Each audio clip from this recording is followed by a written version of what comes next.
Kembali lagi bersama saya Pirga Matipaldi. Kali ini saya akan mencoba untuk membahas permainan catur dalam turnamen-turnamen internasional, yaitu The Game of the Century.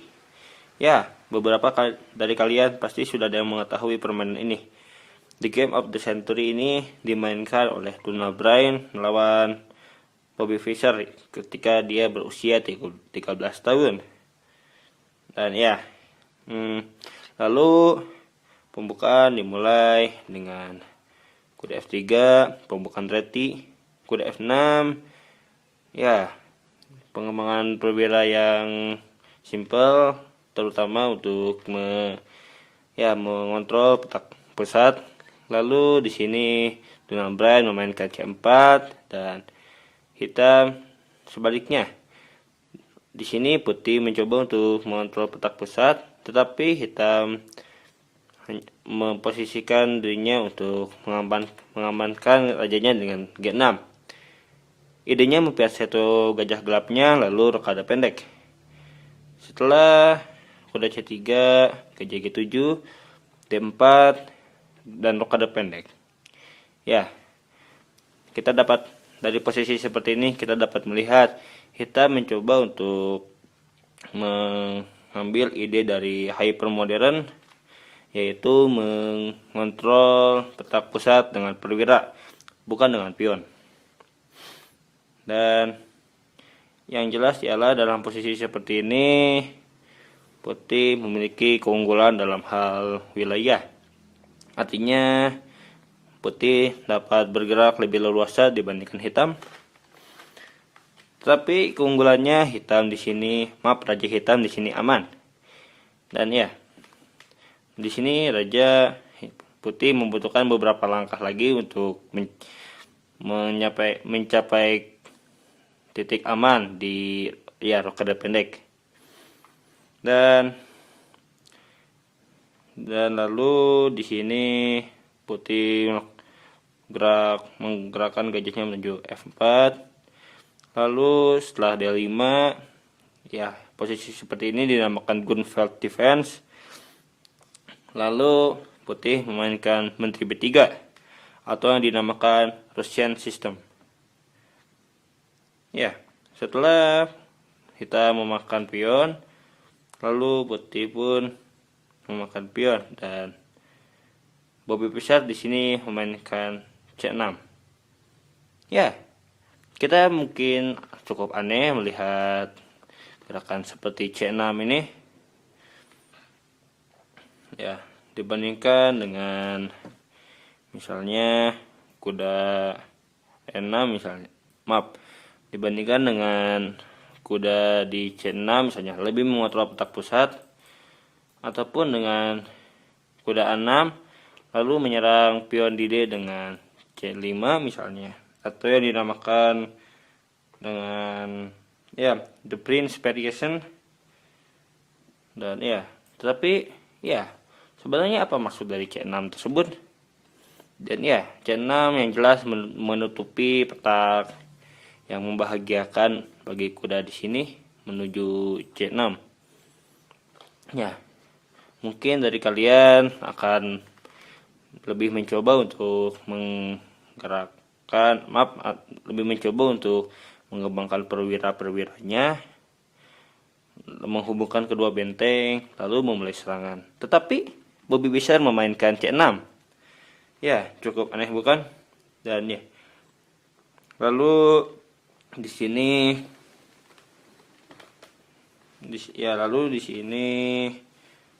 putih memainkan E4.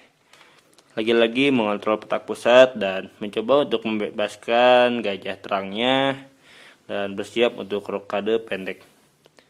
Perlu diketahui bahwa dalam posisi seperti ini raja hampir tidak mungkin untuk rokade panjang.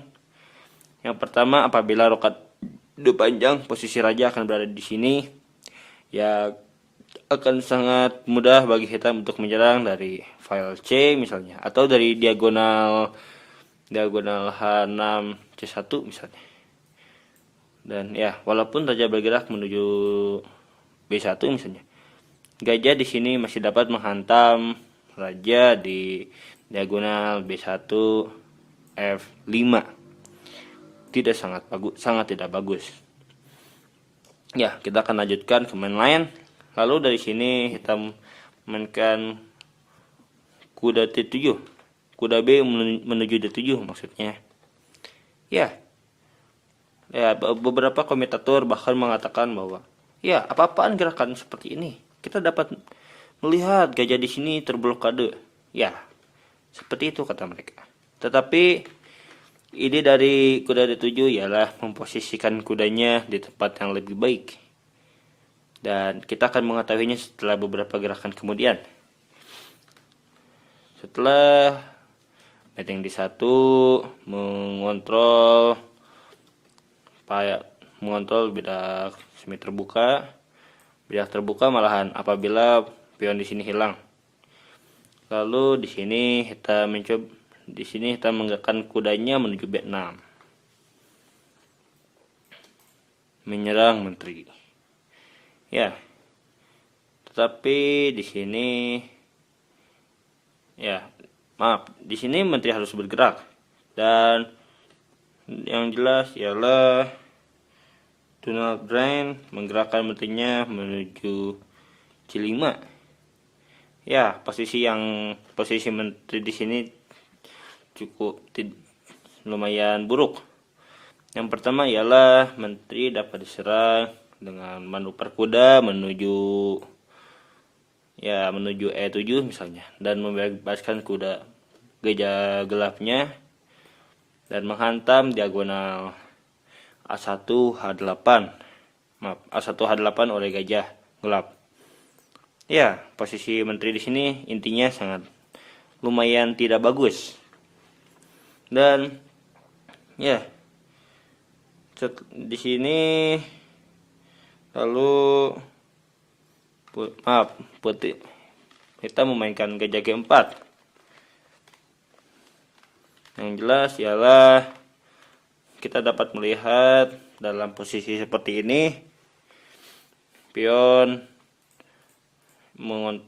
kedua pion mengontrol bidak pusat, dan yang kedua ialah kuda pun di sini mengontrol bidak pusat. Ya, posisi seperti ini yang jelas putih dalam diunggulkan.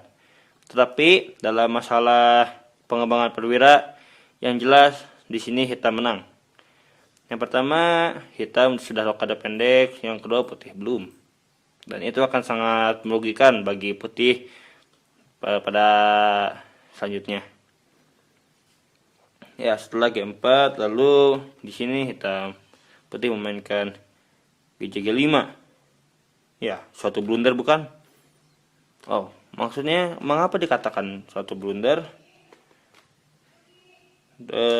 Di sini yang jelas putih mencoba untuk memblokade. Di sini putih mencoba untuk memblokade serangan kuda menuju D7. Ya. Dan tetapi itu ialah satu blunder karena raja di sini masih dalam keadaan belum aman, alias belum berkade. Dan di sini putih lalu di sini hitam memainkan kuda A4. Ya, cukup aneh bukan? Yang pertama ialah kuda di sini menjadi sasaran empuk yang enak bagi kuda di C3. Tetapi Bobby Fischer menggerakkan kudanya menuju A4. Dan kita akan analisis lebih jauh. Yang pertama ialah apabila di putih menerima gambit di kuda A4, misalnya kuda kali A4, maka hitam dapat memulai serangan dengan kuda kali F4. Oh iya. Dan dalam posisi seperti ini dalam posisi seperti ini putih akan sangat tidak diunggulkan. Yang pertama, apabila Menteri C1 menghindar dari serangan kuda, maka putih memulai serangan dengan Menteri A5 skak. Ya, setelah kuda mundur, lalu di sini gajah hitam dapat memakan kuda di F3, makan, dan ya, kuda dapat memakan gajah di di G5. Ya, dalam posisi seperti ini,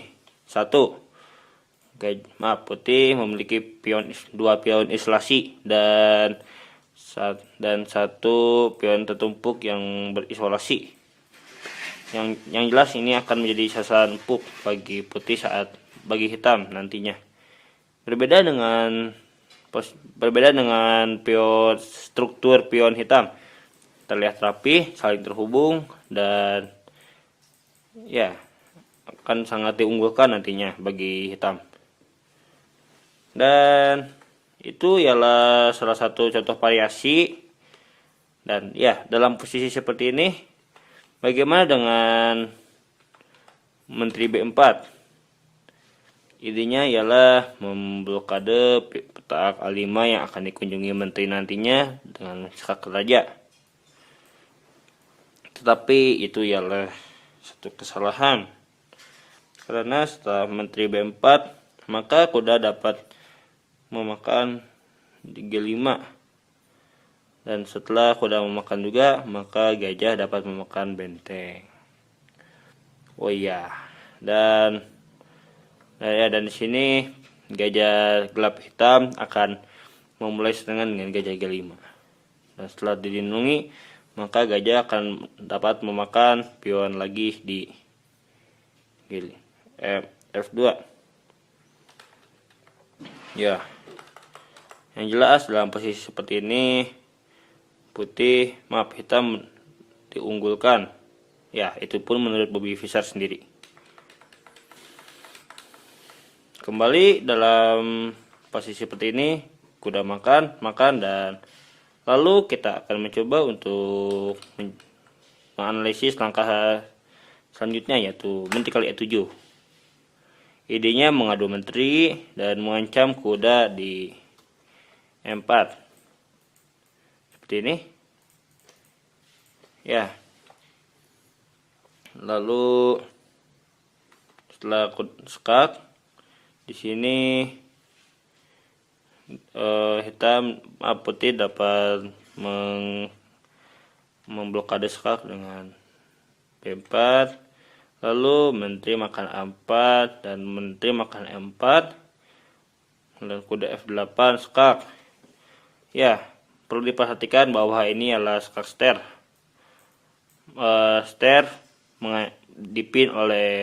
Dipin menuju raja. Mau tidak mau harus dilindungi. Maka setelah gajah makan F3, makan oleh pion, lalu gajah F8. Ya, gajah di sini sedang dipaku terhadap menteri, terhadap raja. Dan ya, benteng di sini tentu saja sangat senang akan hal ini. Lalu bagaimana ya dalam posisi seperti ini lagi, bagaimana dengan gajah kali X7 mengancam menteri dan benteng? Ya, masih sama. Di sini hitam dapat mencoba untuk memulai serangan di menteri kali C5, memakan menteri. Gajah kali D8, menteri kali A4, makan lagi. Lalu kuda gajah harus menghindar. Dan setelah gajah memakan kuda, dan kuda pun dapat memakan pion di B2. Posisi lebih parah, gajah terdapat 3 pion isolasi. Yang kedua ialah ada pion bertumpuk yang berisolasi juga. Ya, intinya di sini hitam benar-benar menghancurkan struktur pion putih. Dan ya, karena pertimbangan itulah Donald Brain menolak gambit di A4. Ya, kita kembali ke main line. Masih di main line. Di sini di sini Donald Brain menolak gambit dengan menteri A3. Ya, setelah kuda memakan, lalu pion memakan dan kuda kali 4. Ya. Di sini gajah diancam. Gajah dapat menyerang pion di E7. Lalu setelah menteri B6 menghindar, Donald Brain memainkan gajah C4. Mengapa tidak gajah kali F8 misalnya? Dengan memakan benteng yang harganya jauh lebih tinggi daripada gajah misalnya. Di sini gajah dapat dimakan kembali oleh gajah dan sekaligus menyerang menteri di A3. Ya, kalian dapat melihatnya dengan jelas. Menteri harus menghindar menuju B3 dan setelah menteri kali C3. Dan ya, ini adalah satu gerakan rumit kembali yang dilakukan oleh Bobby Fischer. Perlu diketahui bahwa menteri kali C3 akan menghasilkan skakster. Ya, skakster. Intinya menteri di sini tewas.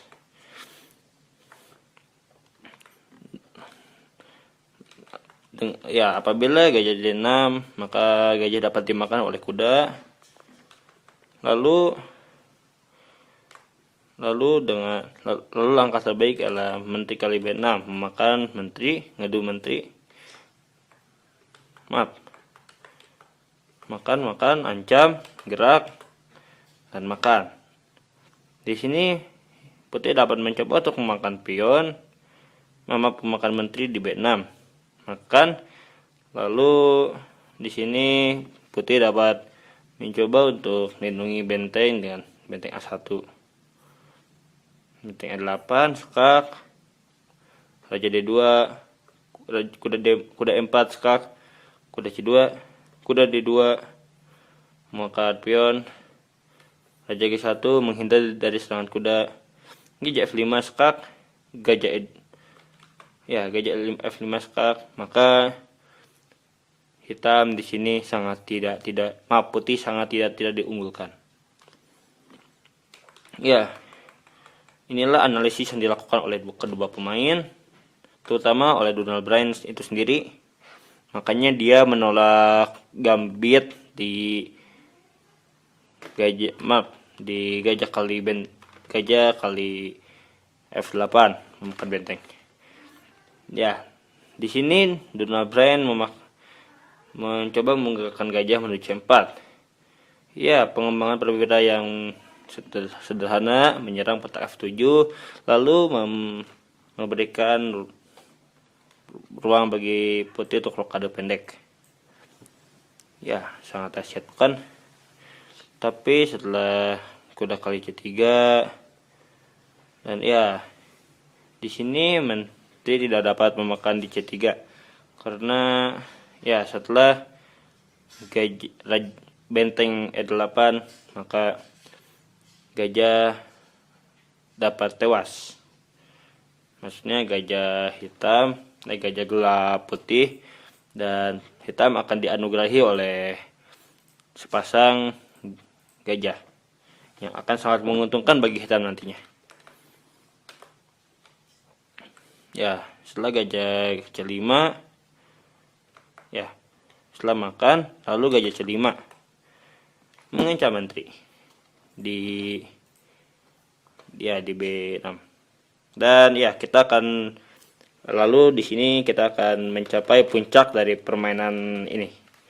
Dan ya, perlu diketahui bahwa Bobby Fischer pada permainan ini berusia 13 tahun melawan seorang Grandmaster yang lumayan terkenal, yaitu Donald Brain. Dan ya, inilah yang membuat permainan ini terkenal. Lalu setelah gajah maaf, sebelumnya di sini kita mengancam raja dengan benteng E8 skak. Ya. Dalam bahasa Inggris ini dinamakan in between move atau itulah intinya. Jadi ya, jadi menggerakkan sesuatu yang harus dijawab terlebih dahulu sebelum menggerakkan lainnya. Ya, yang jelas dengan skak ini raja akan tidak dapat rokade karena tidak ada yang dapat melindungi raja. Setelah raja bergerak, maka kita di sini melakukan pengorbanan yang sangat indah dengan gajah E6. Perlu diketahui bahwa di sini hitam pun dapat memainkan gajah B5. Tetapi di sini akan ada proses yang sangat panjang yang akan menjadi kekalahan hitam. Setelah gajah kali F7 skak, raja F7, menteri B3 skak, gajah E6 melindungi gajah G5, kuda G5 skak, raja G8, kuda kali E6 memakan ancaman discover attack, sangat tidak bagus. Setelah kuda makan D4 mengancam menteri, kuda makan D4, menteri kali B3, dan kuda kali B3. Ya, sebenarnya ada banyak sekali jebakan-jebakan yang terkandung dalam gerakan tadi, tetapi yang jelas langkah terbaik akan mendapatkan posisi seperti ini, yang artinya menjadi kekalahan bagi hitam. Ya, jadi di sisi lain Bobby Fischer mengorbankan menteri dengan gajah E6. Ancamannya sangat sederhana sebenarnya. Di sini gajah putih, di sini gajah terang hitam mencoba untuk memakan gajah di C4 lalu skak dengan bonusnya skak. Ya, tetapi Donald Bryan melakukan kesalahan dengan memakan gajah. Perlu diketahui bahwa apabila gajah putih memakan gajah di E6, maka hal yang terburuk akan terjadi, yaitu smother mat. Langsung saja, menteri B5 skak, raja G1, kuda di E2 skak, raja F1, kuda G3 skak ganda, raja G1, menteri F1 skak, benteng F1, dan kuda E2 skak mat. Ya, ini dinamakan smother mat. Kalian dapat mencoba menonton video saya yang berjudul smother mat. Masih dalam keadaan posisi seperti ini. Di sini putih menerima gambit menerima pengorbanan menteri hitam. Dan sebaliknya di sini hitam memulai serangan dengan skak. Gajah C4 skak. Raja harus bergerak dan ya, inilah taktikal yang bernama windmill. Kalian dapat mencoba menonton video saya berjudul windmill apabila kalian belum mengetahuinya. Langsung saja, kuda E2 skak, raja F1, kuda kali D4 skak, raja harus bergerak lagi, dan lalu kuda E2 skak, raja F1, dan kuda C3. Di sini kita lihat kuda bolak-balik hanya untuk memakan pion, tetapi itulah inti dari pengorbanan menteri itu. Perlu diketahui bahwa apabila dalam posisi seperti ini putih menyela windmill dengan benteng D3 misalnya, maka setelah pion makan B6 dan menteri harus bergerak, dan setelah kuda kali F3 menteri C4 dan benteng S1 skakmat. Ya, sangat tidak bagus. Lalu kembali ke dalam windmill, gerak, dan ya, di sini kita memakan pion, memakan gajah di B6. Menteri harus bergerak, dan setelah benteng A4, ya kita dapat melihat satu gajah di sini. Pertama melindungi kuda. Kuda di sini melindungi benteng. Benteng di sini melindungi gajah. Dan ya, ini sangat lucu sekali bagi saya, terutama karena Bobby Fischer mendapatkan perwira-perwiranya dengan sangat baik. Di sini menteri harus bergerak yang jelas. Pertanyaannya, menteri tidak dapat melindungi benteng yang sedang diancam dengan menteri D6. Karena setelah kuda memakan D1, menteri D1 dan ya benteng kali A2. Ancam yang sangat serius di A1. Yang jelas ialah apabila putih ingin melanjutkan permainan, putih harus mengorbankan menterinya. Sangat tidak bagus. Jadi mau tidak mau putih harus mengorbankan mengorbankan benteng dengan menteri kali B6. Dan setelah kuda memakan, maka kita dapat melihat, kita akan analisis posisi ini. Yang pertama ialah benteng di sini terkurung oleh raja dan kedua pion. Yang kedua ialah menteri di sini tidak memiliki dekingan atau bala bantuan. Yang jelas ialah menteri di sini tidak dapat menyerang apa-apa. Dan ya, kecuali kuda di sini posisinya yang lumayan bagus. Tetapi kuda di sini mengancam mat 1 di benteng E1. Nantinya kuda di sini juga sama terperangkap. Ya, di sini sebenarnya Donald Bryan dapat menyerah, tetapi Donald Bryan lebih ingin melanjutkan permainan karena melihat gerakan-gerakan indah dari Bobby Fischer. Setelah H3 mencoba membebaskan bentengnya, lalu kuda benteng kali A2 memakan pion. Ya, kuda H2 membebaskan bentengnya, dan kuda kali F2 benteng E1 dan makan skak, lalu melindungi dan makan. Dan ya, dalam posisi seperti ini yang jelas putih sudah mengakui kekalahannya. Dan yang jelas ialah dengan dalam posisi seperti ini lagi dengan gajah C5, maka permainan Donald Bryan melawan Bobby Fischer telah berakhir. Kemenangan dimenangkan oleh Bobby Fischer. Yang jelas setelah raja F1, kuda G3 skak, raja E1 gajah B4 skak, raja D1 gajah B3 skak, raja C1 kuda E2 skak, raja B1, kuda C3 skak, raja C1 dan benteng C2 skak mat. Ya, yang jelas ialah kita dari awal melihat permainan indah yang dilakukan oleh Bobby Fischer dengan melawan juara dunia yaitu Donald Bryan. Ya, perlu diingat bahwa Bobby Fischer pada permainan ini berusia 13 tahun.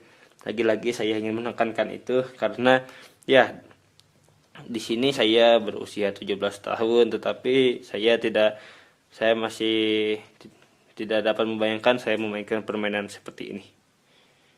Ya, terima kasih atas perhatiannya. Mohon maaf bila ada kesalahan. Please subscribe-nya dan sampai jumpa.